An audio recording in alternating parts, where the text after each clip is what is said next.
You know, people are on social media all day long. So you'll be surprised at how many people will answer your question if they have a valid answer for you.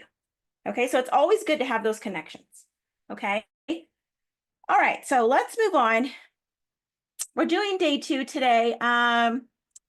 Pages 355 to 359 in your book. I may get into day 3 today too. I'm going to try to get as much as I can so that you're not having to read, you know, most of it on your own. So I'm going to try to get through, not through day 3, but maybe after break, hop on a day 3 too. Okay. All right, let's move on, everyone. We're getting started with our actual lecture. We talked yesterday a little bit about this, exhibits and displays. We do have a group project on Thursday. So when you work in your group on Thursday, it's kind of something that helps you get a better foundation of working in the law firm because you're working with other, you know, paralegals, you're working with other students here, and they all have the same knowledge that you're supposed to have, making exhibits, displays, all of that. So in your group on Thursday, I really want you guys to, you know, get on the mic and help each other out. If this one's a real group project, it's not you're doing your own thing. You have to collaborate as one whole group, right? You're going to turn in your own, of course, you're going to turn in your own thing to me, but it's all through collaboration. Without student 1, we can't do student 2, 3, and 4. Without student 4, we can't complete our 1, 2, and 3. So we have to collaborate in the breakout room, okay? I just want to bring that to your attention. So, you know, at the end, I just want to make sure that it's not a misconception like, well, I didn't know I had to do that.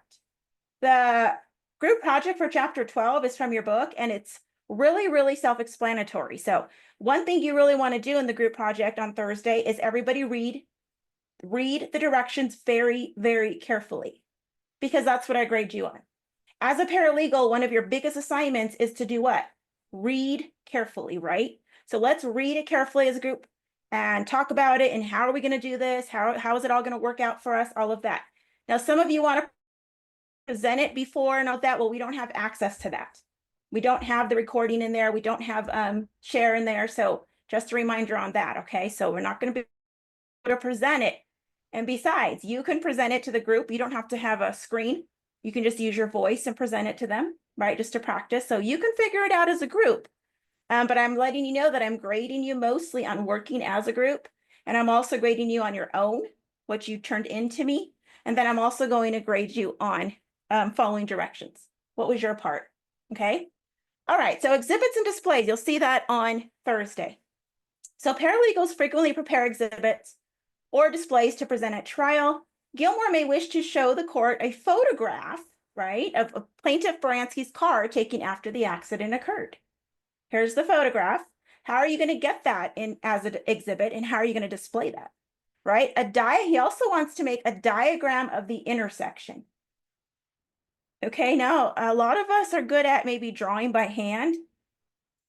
Is that something your attorney wants when you're doing the diagram? Is it okay to draw by hand, you know, and create the intersection? Or does he want you to use some kind of technology to do it? So always ask questions like that too. If an attorney gives you an assignment and it's not clear, this is when you go to the attorney and ask questions, because why? It's their assignment. They're telling you, I want a diagram of the intersection. And that's all they're telling you. You have to clear it up with the attorney, definitely. And my best advice to you